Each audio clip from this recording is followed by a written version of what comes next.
નમસ્કાર મિત્રો, અક્ષર અકાદમીના online platform પર હું પ્રોફેસર ડોક્ટર બી.સી. રાઠોડ આપનું સ્વાગત કરું છું.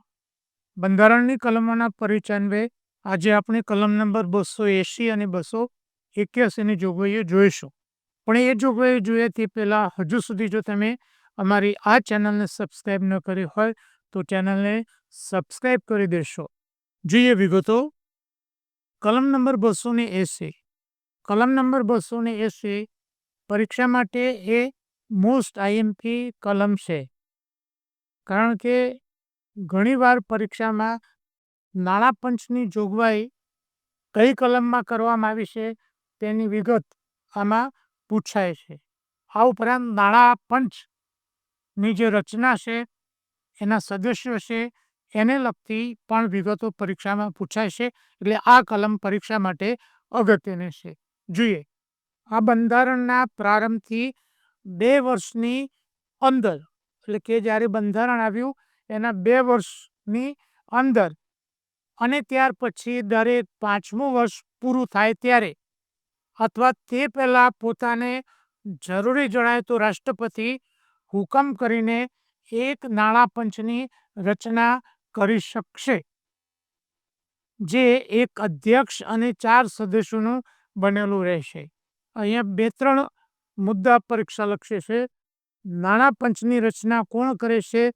રાષ્ટ્રપતિ. એમાં કેટલા સદસ્યો? એક અધ્યક્ષ અને 4 અન્ય સદસ્યો. કેટલા વર્ષ માટે? 5 વર્ષ માટે. અને રાષ્ટ્રપતિને જો જરૂર જણાય તો હુકમ કરીને એ પહેલા પણ એની રચના કરી શકે છે. આ પંચના સદસ્યો તરીકે નિમાવવા માટેની આવશ્યક લાયકાતો અને તેમને પસંદ કરવાની રીત કાયદાથી સંસદ ઠરાવી શકશે. એટલે કે પંચના સદસ્યોની નિમણૂક કઈ રીતે કરવી એની લાયકાત એ સંસદ કાયદાથી નક્કી કરશે. નીચેની બાબતો સંબંધી રાષ્ટ્રપતિને ભલામણો કરવાની પંચની ફરજ રહેશે. હવે જે નાણાં પંચ છે એની કામગીરી, એની ફરજ રાષ્ટ્રપતિને ભલામણ કરવાના. આ પ્રકરણ હેઠળ સંઘ અને રાજ્યો વચ્ચે વિભાજિત કરવાના અથવા કરી શકાય તેવા કરની ચોખ્ખી આવકની તેમની વચ્ચે વહેંચણી કરવા બાબત અને રાજ્યો વચ્ચે એવી આવકના તેમના દરેકના હિસ્સાની ફાળવણી કરવા બાબત. એટલે કે પહેલી ભલામણ એ કરશે કે જે કરની આવક થશે એ કેન્દ્ર અને રાજ્યો વચ્ચે કઈ રીતે વિભાજિત કરવી એની ભલામણ એ રાષ્ટ્રપતિને કરશે. ભારતની સંચિત નિધિમાંથી રાજ્યોની આવક સહાય ગ્રાન્ટ આપવામાં કયા સિદ્ધાંતો પાળવા જોઈએ એની ભલામણ કરશે. એની પેટા કલમ બીની બી, રાજ્ય નાણાં પંચે કરેલી ભલામણોને આધારે રાજ્યમાંની પંચાયતોના સાધનોની પૂર્તિ કરવા, રાજ્યની સંચિત નિધિમાં વૃદ્ધિ કરવા માટેના જરૂરી પગલાં બાબત. એટલે કે જે રાજ્ય માટે નિમાયેલ નાણાં પંચ છે, તો પંચાયતોના સાધનોની પૂર્તિ કરવા માટે રાજ્યની સંચિત નિધિમાં આવકમાં કઈ રીતે વધારો થાય એ અંગેની ભલામણ. રાજ્યના નાણાં પંચે કરેલી ભલામણોને આધારે રાજ્યમાંની નગરપાલિકાના સાધનોની પૂર્તિ. અહીંયા બીમાં એ પંચાયતોના સાધનોની, સીમાં જે નગરપાલિકાઓ છે એના સાધનોની પૂર્તિ માટે સંચિત નિધિમાં વધારો જણાવવા માટે જરૂરી પગલાં બાબત. ડી, સંગીન નાણાકીય વ્યવસ્થાના હિતમાં રાષ્ટ્રપતિએ આયોગને વિચારણા કરવા માટે મોકલેલ બીજી કોઈ બાબત.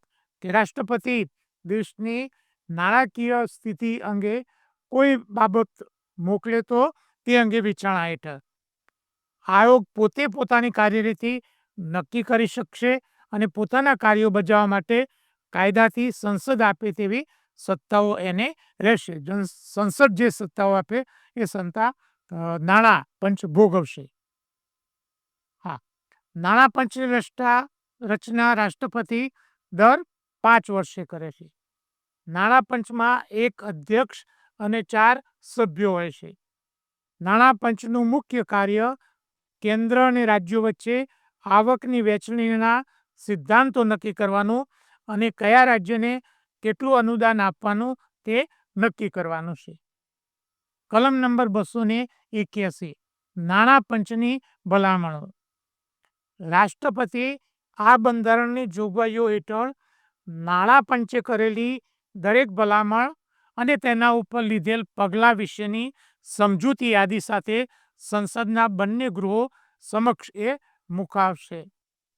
નાણાં પંચે જે ભલામણો કરી છે અને એના ઉપર જે પગલાં લેવામાં આવ્યા છે તેની વિગતો રાષ્ટ્રપતિ સંસદના બંને ગૃહોમાં એ રજૂ કરાવે છે.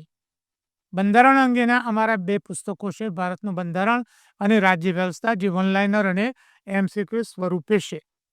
બીજું પુસ્તક ભારતનું બંધારણ અને રાજ્ય વ્યવસ્થા ડિટેલમાં અભ્યાસ માટે છે. બંને પુસ્તકો અકાદમી ઉપર ઉપલબ્ધ છે.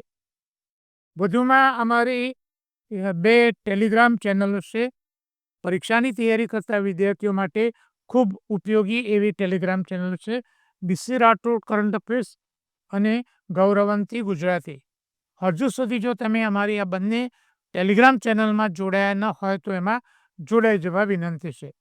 વધુમાં અમે અમારું મેટર ઇન્સ્ટાગ્રામ અને ટ્વિટર ઉપર શેર કરીએ છીએ, એટલે અમારા આ બંને પ્લેટફોર્મને ફોલો કરવા વિનંતી છે. વધુમાં આજનો આ વિડીયો આપને પસંદ આવ્યો હોય તો એને લાઈક કરીને શેર કરવાનું ભૂલતા નહીં. અને હજુ સુધી જો તમે અમારી આ ચેનલને સબસ્ક્રાઈબ ન કરી હોય તો એને સબસ્ક્રાઈબ કરી દેશો અને બેલ આઇકોનને ચાલુ કરવાનો ભૂલતા નહીં.